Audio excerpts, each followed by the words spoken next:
Ngayon na lalong sinusubukan ang Lakers sa Western Conference gamit yung mga contender team na hindi ganong kadaling araw talaga ang pwestuhan ngayon sa Western Conference. Ang Lakers nagkaroon ng 6 straight game pero isa lang yung nakuwang panalo ng mga yan. Kontra nga dito sa Eastern contender team na Toronto Raptors. Meron silang 25-16 win-loss record at magkakadikit sila ngayon ng Houston Rockets at Phoenix Suns. Kaya bawat game ng Lakers sobrang importante talaga. Katulad ng huling games nila na natalo sila ng 5 sunod, kaya bumagsak yung mga yan sa 6 seed. Natapat pa sa home court nila ang laban kontra dito sa Toronto Raptors at nakabalik dyan yung mga role player mula kay Ayton at Luka Doncic. Ang problema ngayon, makakatapat ng Lakers itong Denver Nuggets na nasa top 3 team ngayon sa Western. Visiting team dyan ang LA Lakers. Malakas ang Lakers at may magandang record sa road game nila. May 13-8 yung mga yan, lalo na kapag kompleto nga ang core ng mga to. Sa ngayon kasi wala parang report na makakabalik na sa lineup itong si Reeves. Samantalang ang Denver may record naman na 12 wins, 7 loss sa home games nila at 17-7 sa road games. Kaya sobrang dominant talaga nitong Denver sa Western ngayon. Napilayan pa yung mga yan sa injury nitong si Jokic pero nananatili pa rin at name-maintain ng mga yan ang pagiging contender dahil dito kila Jamal Murray, Gordon. At isa pa, nakikita na sobrang nag-i-step up yung ibang mga key players nila. Kaya nakikita na hindi ganong kadali sa Lakers yung laban na to. Lalo na ang Denver, meron pa rin namang Valanciunas, Jamal Murray, Cam Johnson at Eric Gordon. May mga report naman since na hindi nakakapaglaro itong si Jokic, mas nagiging accessible ang team defense ng mga to na nakikitang dahilan na kung bakit kahit walang Jokic sa lineup nakakapag-dominate ang Denver at nananatiling top team ngayon. Pero based sa mga report ngayon na lumalabas, may optimistic na pwedeng bumalik itong si Jokic late January. Hindi ko lang alam kung matatapat pa to ngayon kontra dito sa Lakers pero hindi naman 100% yung mga report na yan, pare koy.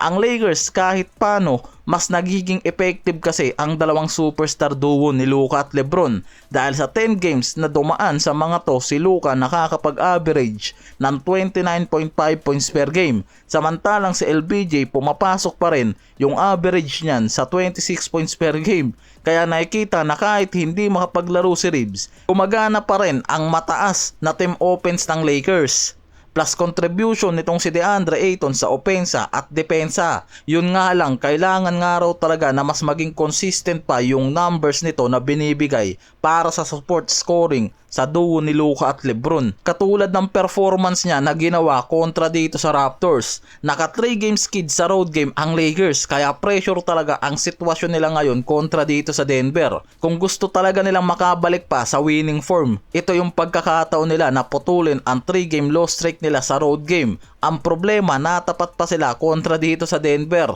Talagang sinusubukan ang Lakers sa Western contention. Kaya talagang mahigpit at kailangang manalo ng Lakers sa laban na yan. Ang Lakers 25-16 lang naman kasi at nasa 6 seed sa West at halos magkakatabi sila ng Rockets na may 25-15 at Suns na may 25-17. Kaya halos magkakadikit yung mga to sa panalo at talo. Magkakaroon lang talaga ng palitan sa spot kaya hindi pwedeng magkaroon yung mga yan ng straight loss dahil paniguradong babagsak yung mga yan sa 8 seed o play-in spot. Kaya mas mahirap ngayon ang pwesto ng Lakers at yung mga laban nila. Kaya sobrang importante ang laban nila kontra dito sa Denver Nuggets, LA Clippers.